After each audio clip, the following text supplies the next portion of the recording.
Hello friends, स्वागत है आपका आपके यूट्यूब चैनल पीएस पाठशाला में। आज यहाँ हम आपको चार्ज, आवेश एवं करंट, विद्युत धारा से संबंधित कुछ महत्वपूर्ण फैक्ट्स की जानकारी देंगे। साथियों, इस वीडियो में आपको ये भी बताया जाएगा कि अगर किसी परिपथ में कोई विद्युत धारा बह रही है तो उसमें इलेक्ट्रॉन्स की संख्या कैसे ज्ञात करते हैं, यानी कि नंबर ऑफ इलेक्ट्रॉन्स कैसे फाइंड करोगे उस परिपथ में अगर कोई विद्युत धारा का मान दे रखा हो। तो बने रहिए वीडियो के अंत तक और देख लीजिए ये इंपॉर्टेंट फैक्ट्स।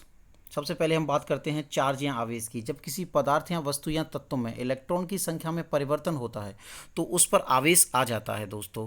यानी कि जब कोई तत्व इलेक्ट्रॉन त्यागता है या इलेक्ट्रॉन ग्रहण करता है तो उस पर आवेश आ जाता है। जब कोई तत्व इलेक्ट्रॉन ग्रहण करता है तो उस पर ऋण आवेश आ जाता है, यानी कि वो ऋणी हो जाता है।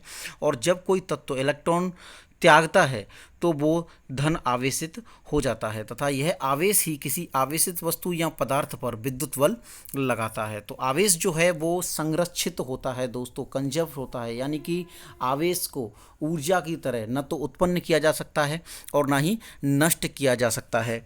इसे केवल एक वस्तु से दूसरी वस्तु में स्थानांतरित कर सकते हैं या प्रेरित कर सकते हैं। आवेश एक अदिश राशि है दोस्तों। अब अदिश और सदिश क्या होते हैं? तो अदिश एक ऐसी राशि है जिसमें कोई भी दिशा का मान नहीं होता, सिर्फ उसके परिमाण का मान होता है। और सदिश एक ऐसी राशि है जिसमें दिशा के साथ साथ उसके परिमाण का भी मान होता है। तो आवेश एक अदिश राशि है जिसका मात्रक कूलॉम्ब होता है दोस्तों। जब कोई आवेश स्थिर होता है यानी कि कांस्टेंट होता है, मीन्स वो गति नहीं कर रहा होता है, v=0, तो वह अपने चारों ओर विद्युत क्षेत्र उत्पन्न करता है जिसे हम विद्युत बल रेखाओं द्वारा दर्शाते हैं। अब साथियों, होता क्या है कि जब कोई आवेश स्थिर होता है, कांस्टेंट होता है, यानी कि v जो है वेलोसिटी उसकी 0 होती है, तो यह अपने चारों ओर विद्युत क्षेत्र उत्पन्न करता है। अब ये विद्युत बल रेखाओं द्वारा जब हम इनको दर्शाते हैं तो जो पॉजिटिव आयन होता है उस पॉजिटिव आयन से ये विद्युत बल रेखाएं निकलती हुई प्रतीत होती हैं, और जो नेगेटिव होता है यानी कि जो ऋण आवेश होता है उस ऋण आवेश पर ये विद्युत बल रेखाएं आती हुई प्रतीत होती हैं। तो धन आवेश से तो निकलती हुई प्रतीत होती हैं और ऋण आवेश पर आती हुई प्रतीत होती हैं। जब ये आवेश निश्चित वेग से गति करता है यानी कि किसी कांस्टेंट वेलोसिटी से गति करता है तो विद्युत क्षेत्र के साथ साथ चुंबकीय क्षेत्र भी उत्पन्न करता है। यानी कि जब ये आवेश स्थिर होता है तो अपने चारों ओर विद्युत क्षेत्र उत्पन्न करता है। जब ये आवेश निश्चित वेग से गति करता है या कांस्टेंट वेलोसिटी से गति करता है तो विद्युत क्षेत्र के साथ साथ चुंबकीय क्षेत्र भी उत्पन्न करता है। लेकिन जब ये आवेश त्वरण के साथ गति करता है तो विद्युत व चुंबकीय क्षेत्र के साथ साथ विकिरण या रेडिएशंस भी उत्पन्न करता है दोस्तों। तो ये आपको ध्यान रखना है कि जब ये आवेश त्वरण के साथ गति करता है, अब त्वरण क्या होता है दोस्तों? तो त्वरण जो होता है ए एक्सेलरेशन से रिप्रेजेंट करते हैं और ए इज इक्वल्स टू होता है v-u/t। ये गति का प्रथम नियम भी है न्यूटन का। तो acceleration is equals to v-u/t। v जो है वो फाइनल वेलोसिटी, अंतिम वेग, माइनस प्रारंभिक वेग बटे समय। तो इसके साथ हम एक्सेलरेशन या त्वरण की गणना कर लेते हैं दोस्तों।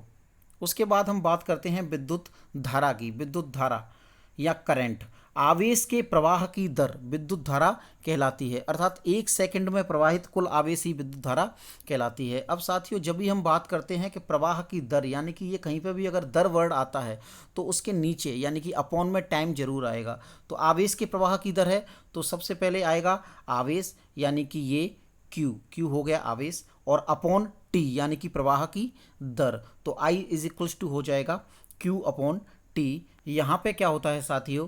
यहाँ पे जो आई है वो आई क्या है? विद्युत धारा है। Q प्रवाहित कुल आवेश है, यानी कि टोटल कितना चार्ज फ्लो हो रहा है, और ये कुल आवेश जो है वो N/E। ये बहुत इंपॉर्टेंट फैक्ट है। Q is equals to NE।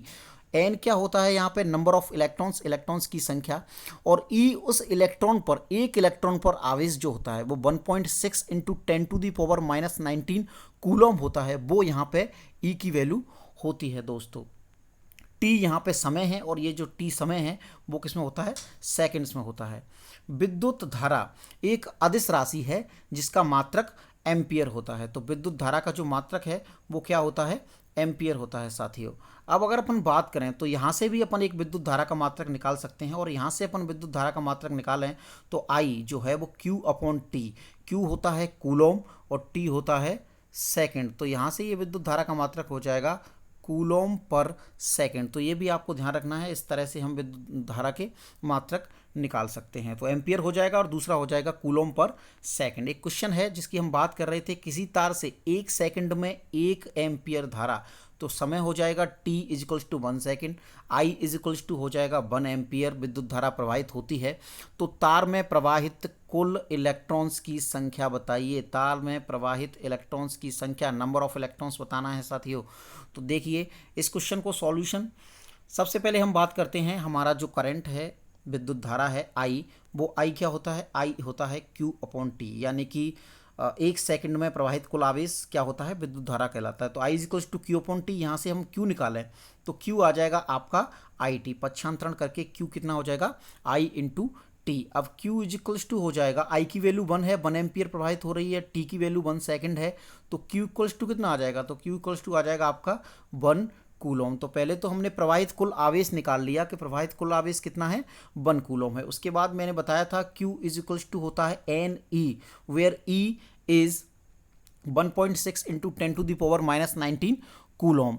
अब यहाँ से हम नंबर ऑफ इलेक्ट्रॉन्स या इलेक्ट्रॉन्स की संख्या आसानी से निकाल सकते हैं। तो n निकालेंगे तो n यहाँ से अगर अपन पक्षांतरण करें तो n इज इक्वल्स टू हो जाएगा Q/E, और ये हो जाएगा 1, Q की वैल्यू हो गई 1 कूलोम अभी निकाला था, और E की वैल्यू हो जाएगी 1 इलेक्ट्रॉन पर आवेश, तो वो कितना होता है 1.6 इंटू 10⁻⁻19 कूलोम। और इसको सॉल्व करने के बाद आपका आ जाएगा 6.25 इंटू 10⁻18। तो इसमें आपके इतने इलेक्ट्रॉन्स फ्लो होंगे।